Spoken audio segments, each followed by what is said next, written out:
Well, that's really not anything to base votes off of. Right.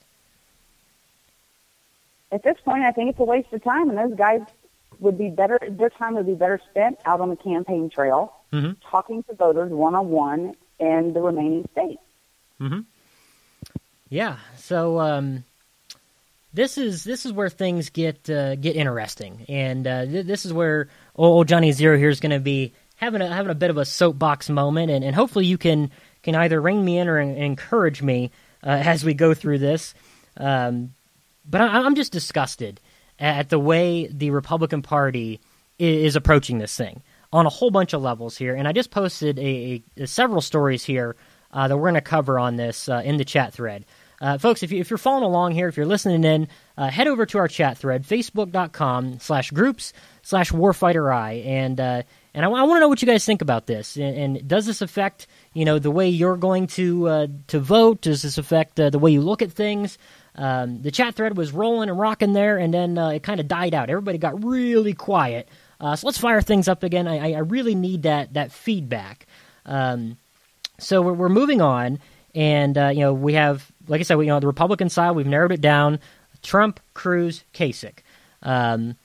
Looking at their chances of getting that magic number. What is it? 1236? 1237? 1237. Yeah, 1237. That's the number of delegates they have to outright win the nomination. And Kasich can't do it, right? That's mathematically impossible as far as I know. Mathematically, no, he can't. For Kasich to become our nominee, it's a floor fight. Right. So we'll get to him in just a moment here. Now, Trump is obviously best positioned to do it. Winning Ohio would have really, pushed that down the road a little bit. It would have been a done deal. Which, just looking at it, and you can correct me if I'm right or wrong here, I think Trump basically had to win about half of the remaining delegates to get to that magic number. Ted Cruz Trump would need 52%. 52%. Okay. No, that's incorrect. Okay. Trump would need 49%. Cruz would need 52%, if that were the situation. Okay. So it is still technically possible for both those guys. Now, Kasich staying in this thing without a... And he's the luckiest SOB of this election cycle I've ever seen. Oh, without a doubt, man. And that's why he went the Jim Gilmore route, where, hey, I'm moving up in the rankings because there's less people kind of thing. But he took it to the extreme. But him staying in when he doesn't have a shot at even winning this thing outright, he obviously, like we said, he's betting on that fight at the convention. But really, he's almost ensuring that by sticking in, by pulling some of these other votes. There's a couple states out there that he's probably going to do well in, but I don't know if he'll win anymore, to be perfectly honest. I can't think of any state that, if he did outright win, is going to make a difference. No, it's not. It's really not. So by him being there, all that's doing is pushing us closer to this brokered convention, this contested convention, whatever you want to call it. And folks, this is making me absolutely just sick to my stomach. And again, let me climb up on the soapbox for a moment and really get to the heart of this matter. All right, if Trump or Cruz don't get to that magic number, okay, then they get to go in and all the delegates have to vote to see who gets on the actual nomination. This goes on and on and on until they come up with somebody. But there's folks out there trying to change the rules to where they'll vote one time and then the delegates don't have to stay with who they're attached to. All this behind the scenes crap. But the driving force behind this is the old school, the good old boys club establishment Republicans. And we saw a taste of that with Mitt Romney coming out, and saying anybody but Trump essentially. No, we actually saw this 4 years ago at the convention when they changed the rules to keep Ron Paul from there being a floor fight at the time, because there was a true, genuine, heartfelt movement amongst the Ron Paul supporters. Mm-hmm. And they changed rules at that time to keep that from happening. Well, now it's coming back to bite them because now they've got to change other rules to fix the rule that they changed 4 years ago. Right. So if you thought the establishment was dirty then, mm-hmm. you have no idea how dirty it's about to get because now they've really got to do some serious two-stepping to figure out how they're going to correct this. Oh, it's already coming out there. And, folks, I'm telling you, if it goes this route, we are witnessing the death of the Democrat Party. And before I get into all the details... Republican Party. Or, yeah, that's what I meant. Yeah, the Republican Party. And before I get into the details of it, I'm tired of seeing all these polls that show, whoever versus Hillary Clinton losing to Clinton in the general election. I physically don't see it as being a possibility. I don't think anybody the Republicans put out there would lose to her. Because, I mean, in one-on-one debates, in, policy versus policy, she's going to have to answer those questions without coming across like she doesn't care, without coming across that bitchy, shrill tone. And I just don't see how she can do it. So I discredit those polls entirely. Okay.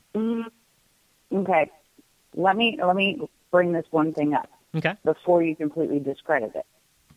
As of right now, you're just looking at polls. But let's look at what the reality would be. Should Hillary Clinton be the Democratic nominee up against... Tell me who you think is going to take the Republican nomination. Unless they pull tricks at the convention, I don't see anybody but Trump having it right now. Okay, let's say it's Clinton and Trump. Mm-hmm. Trump is not only going to have to compete against Hillary, as the polls show, he's also got to compete against the media.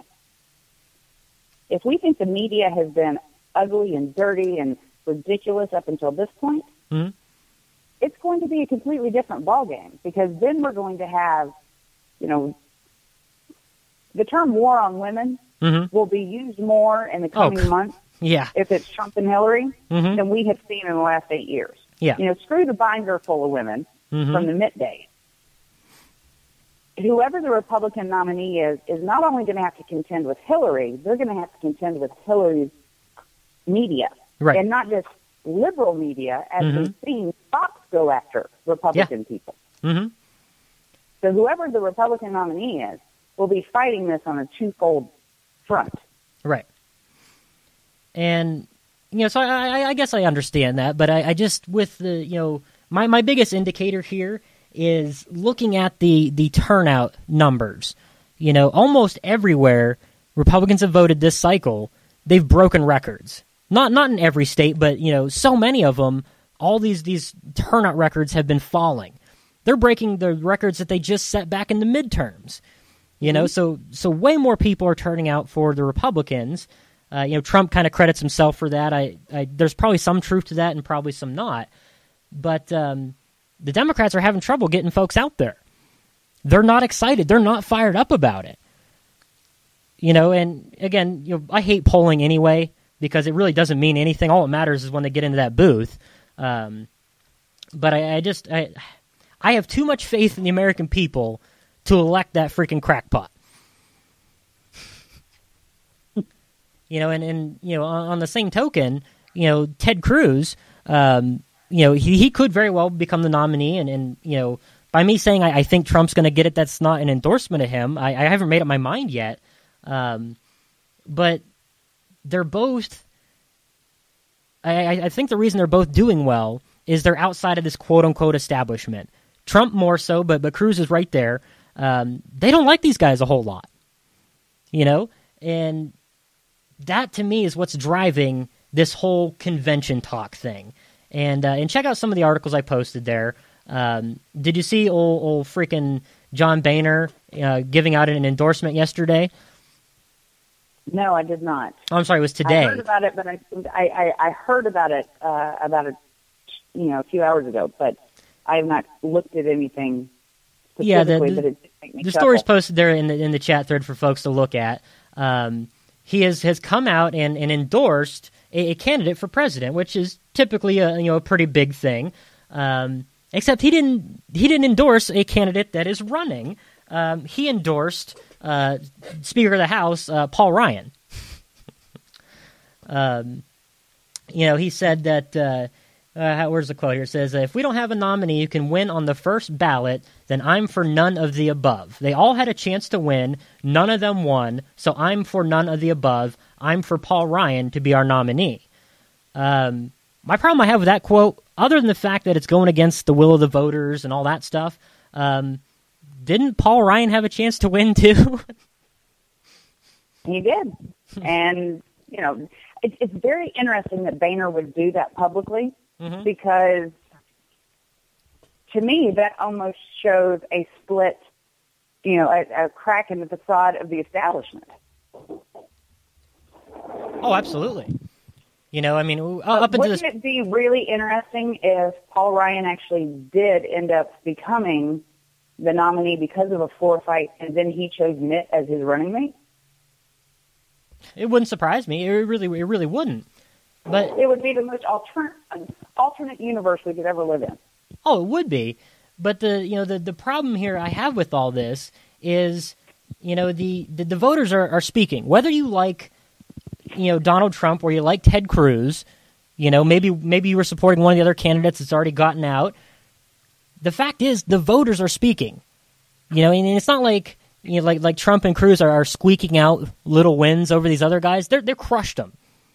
They absolutely crushed them. And, if this gets to the floor and they end up putting in somebody else, whether it's Paul Ryan or Mitt Romney or anybody else, because, they could actually bring up one of the other candidates as well. That could be Marco Rubio's time to shine or any of these other guys.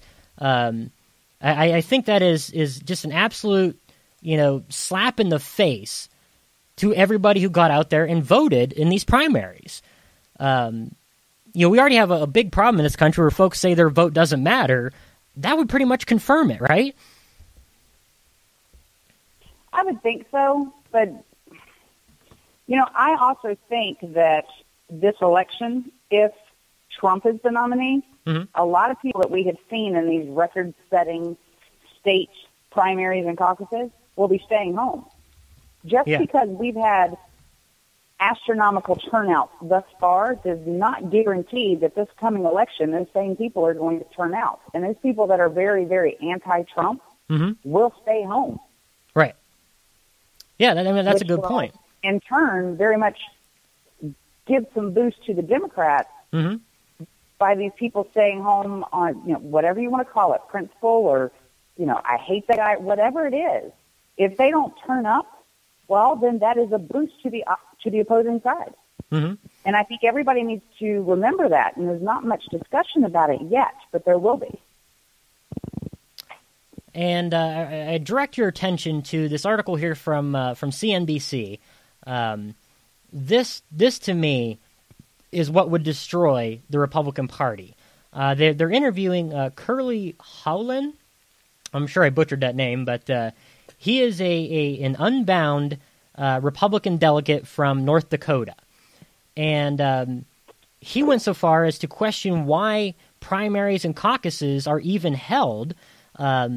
He is one of 112 Republican delegates who aren't required to cast their vote based on primaries or caucuses. Mm-hmm.